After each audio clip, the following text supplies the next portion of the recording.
जैसा कि दोस्तों आप सभी ने देख लिया होगा, मैं यहाँ पर आपको पेपर बताने वाला हूँ। और दोस्तों यह पेपर बहुत ही महत्वपूर्ण होने वाला है, क्योंकि इस पेपर से आपके बिल्कुल लगभग सभी क्वेश्चन आपके जो प्रश्न पत्र है उसमें देखने को मिलेंगे। तो चलिए दोस्तों शुरुआत कर लेते हैं अपना जो टॉपिक है उसे।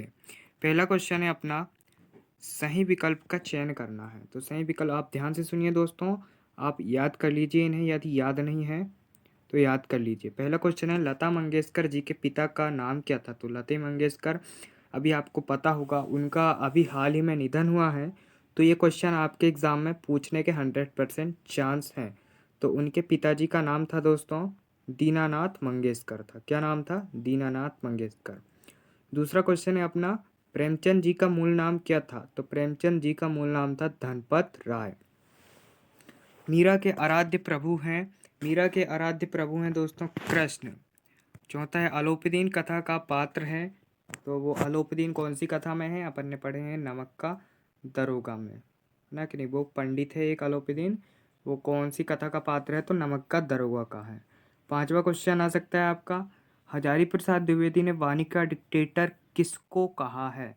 तो यहाँ से दोस्तों अपने 2-3 क्वेश्चन लगभग तैयार होते हैं। पहला क्वेश्चन तो ये बनेगा कि वाणी का डिक्टेटर किसको कहते हैं। तो वाणी का डिक्टेटर दोस्तों कबीरदास जी को कहते हैं, है ना कि नहीं। पहला क्वेश्चन हो गया ये।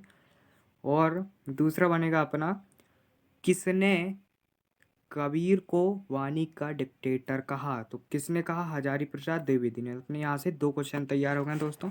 किसी भी प्रकार से प्रश्न आए, आपको पेपर में सभी प्रश्न करके ही आना है। पर 1 नंबर वाले में थोड़े अपन तर्क नहीं लगा सकते। वो 2 या 3 4 5 नंबर वाले होते हैं, तो उनमें अपन कुछ बाहर से भी लिख कर आ सकते हैं, तो उनमें नंबर मिल जाते हैं दोस्तों। अपना छठवां क्वेश्चन है, राजस्थान की रजत बूंदें अध्याय में किसके निर्माण पर व्याख्या प्रस्तुत की गई है।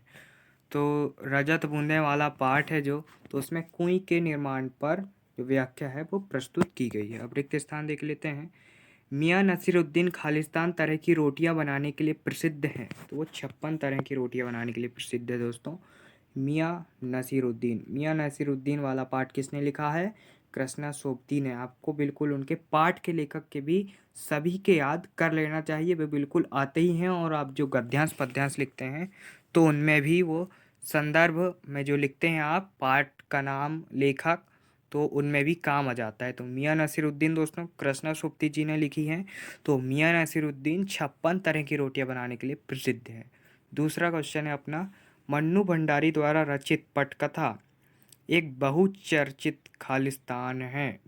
टीवी धारावाहिक जो आपने रजनी देखते होंगे, इससे मारो टीवी हो गई, तो उसमें को अब चाहे कौन से चैनल में आ रही है, पर वो पहले रजनी एक सीरियल आता था। तो वो दोस्तों मन्नू भंडारी द्वारा रचित यह पटकथा थी, क्या? रजनी, है ना कि नहीं। तो वो एक टीवी धारावाहिक है। तीसरा क्वेश्चन है, भारतीय गायिकाओं में खालिस्तान को बेजोड़ गायिका कहा गया है। तो भारतीय गायिकाओं में लता मंगेशकर को क्या कहा गया है? बेजोड़ गायिका कहा गया है। चौथा क्वेश्चन है अपना, अर्थ की दृष्टि से वाक्य के खालिस्तान भेद हैं। तो अर्थ की दृष्टि से 8 भेद होते हैं दोस्तों, है ना कि नहीं। अर्थ की दृष्टि से 8 भेद होते हैं। पांचवा क्वेश्चन है, काव्य की शोभा बढ़ाने वाले तत्व खालिस्तान कहलाते हैं। तो अलंकार कहलाते हैं। रस तो कहला ही नहीं सकते, क्या कहलाते हैं? काव्य की शोभा बढ़ाने वाले तत्व अलंकार कहलाते हैं। अब अपना अगला क्वेश्चन है, भारत में पहली मूक फिल्म बनाने का श्रेय खालिस्तान को दिया जाता है। तो भारत में मूक फिल्म बनाने का श्रेय दोस्तों दादा साहेब फाल्के को दिया जाता है। किसको दिया जाता है? दादा साहेब फाल्के को दिया जाता है। जिसके समान कोई दूसरा ना हो खालिस्तान कहलाता है। तो अद्वितीय कहलाता है, अविश्वसनीय तो कहला ही नहीं सकता। तो जिसके समान कोई दूसरा ना हो क्या कहलाता है? अद्वितीय कहलाता है। ये क्वेश्चन दोस्तों आपके जो वार्षिक परीक्षा होने वाले हैं इनकी दृष्टि से बहुत ही महत्वपूर्ण हैं। आप इन्हें बिल्कुल एक भी मत छोड़िए, पूरे के पूरे याद कर डालिए। 2 बार 3 बार वीडियो को देखिए तो आपको बिना पढ़े ही यह याद हो जाएंगे। अपन सही जोड़ी देख लेते हैं, राजस्थान की रजत बूंदें। तो ये किसने लिखा है दोस्तों? अनुपम मिश्र ने। मैंने आपको पहले ही बता दिया हूँ कि जितने भी पाठ के लेखक हैं वो उनको सारे याद कर डालो। पाठ का नाम, उनके लेखक का नाम हो गए, कवि का नाम, कविता हो गई, गज़ल वगैरह जो भी दिया गया है, तो उन सबको आप याद कर डालिए। इनमें से आपके फिर भी 10 नंबर, कम से कम मैं बोल रहा हूँ 10 नंबर आपके बनने ही हैं, यदि आपने पाठ का नाम और लेखक का नाम आपको अच्छे से बनने लगा तो। दूसरा क्वेश्चन है अपना जनसंचार का माध्यम। तो जनसंचार का माध्यम क्या है दोस्तों? इंटरनेट है। एक साहित्यिक की डायरी। तीसरा आ जाएगा गजानन माधव मुक्तिबोध। ये है एक साहित्यिक की डायरी है। वे आंखें किसने लिखा है? तो सुमित्रानंदन पंत जी, जो प्रकृति के चितेरे कवि भी कहलाते हैं, सुमित्रानंदन पंत। इनकी 2 रचनाएं भी आप याद कर लीजिए दोस्तों। आपके लेखक परिचय में वो कवि परिचय में आ सकता है कि सुमित्रानंदन पंत की रचनाएं मत आए तो पल्लव, बीना, गुंजन, ग्राम्य, बहुत सारी रचना है सुमित्रानंदन पंत की। वाक्य का प्रकार। वाक्य का प्रकार है एक विधिवाचक, पुनरुक्ति, प्रकाश, अलंकार, मतलब धीरे धीरे। आगे देख लेते हैं। आगे सत्य असत्य। सत्य असत्य भी दोस्तों ये बहुत ही सरल सत्य असत्य हैं। यदि आपने अच्छे से पढ़ाई किए होंगे तो आप सभी से बन जाएंगे। और यहीं से आपके दोस्तों वार्षिक परीक्षा में प्रश्न देखने को 100% मिलेंगे। पहला क्वेश्चन है, स्पीति हिमाचल प्रदेश के लाहौल स्पीति जिले की तहसील है। तो ये बिल्कुल सत्य है दोस्तों। बीजक सूरदास जी की रचना है। बीजक, ये बीजक बोल रहा है दोस्तों। बीजक किसने लिखा है? बीजक है साकी सबद रमैनी का एक, मतलब कि उनमें 3 ग्रंथ है बीजक में। बीजक में 3 ग्रंथ है, साकी सबद रमैनी। तो सूरदास जी ने नहीं लिखा दोस्तों, ये लिखा है कबीरदास जी ने। तो ये कैसा कथन है अपना? ये गलत कथन है। तीसरा क्वेश्चन आएगा, सुमित्रानंदन पंत छायावाद के महत्वपूर्ण स्तंभ हैं। ये बिल्कुल सत्य है। छायावाद के बहुत ही महत्वपूर्ण स्तंभ और बहुत ही मुखिया कवि माने जाते हैं सुमित्रानंदन पंत जी। चौथा क्वेश्चन है, भारत में टेलीविजन की शुरुआत 15 सितंबर 1959 को हुई। तो बिल्कुल सत्य है। 15 सितंबर 1959 को जो टीवी अपन अभी देखते हैं तभी से शुरू हुई। 1959 के समय से शुरू हुई है टेलीविजन। पांचवा, भागीरथी, मंदाकिनी, सुरसारी इत्यादि शब्द गंगा के पर्यायवाची हैं।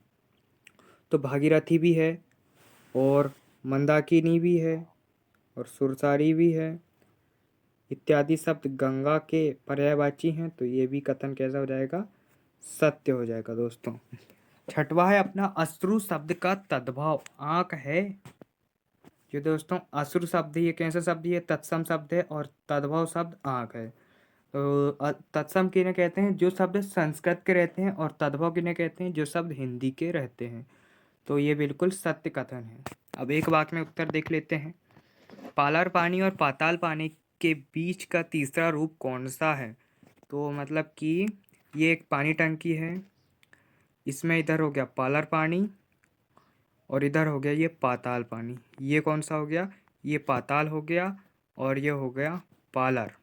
ऊपर वाला पालर है और नीचे वाला पाताल। तो दोस्तों ये बीच का जो होता है ना, उसे ही कहते हैं रेजानी पानी। ये बीच वाला को ही क्या कहते हैं? रेजानी पानी कहते हैं बीच वाले को ही। ये बीच वाले को रेजानी पानी कहते हैं।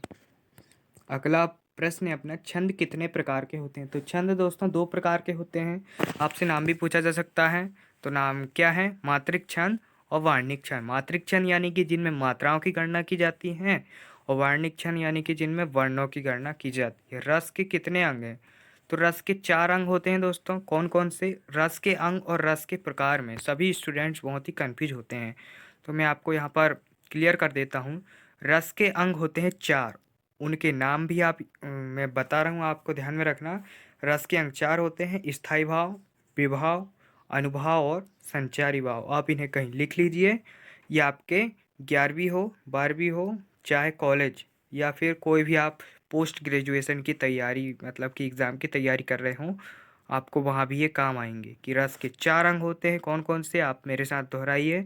स्थायी भाव, विभाव, अनुभाव और संचारी भाव। अब रस के प्रकार की बात कर लेते हैं। तो रस के प्रकार दोस्तों, प्रकार होते हैं 10 प्रकार होते हैं। वही जैसा हो गया श्रृंगार रस, हास्य रस, वीर रस, करुण रस, शोक, तो ये इस प्रकार से इनके 10 प्रकार होते हैं रस के प्रकार, और ये हमेशा पूछे ही जाते हैं। और स्थायी भाव भी आप याद कर लेना दोस्तों, रस के सभी। चौथा क्वेश्चन है, जनसंचार के कोई 3 माध्यम लिखना है। तो जनसंचार यानी कि जन मतलब जनता, और संचार मतलब एक स्थान से दूसरे स्थान तक आना जाना। तो जनसंचार के कोई 3 माध्यम लिखना है, तो क्या हो सकता है जनसंचार के माध्यम?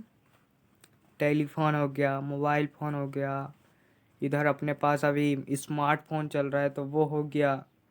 तो ये दोस्तों जनसंचार के माध्यम हो गए।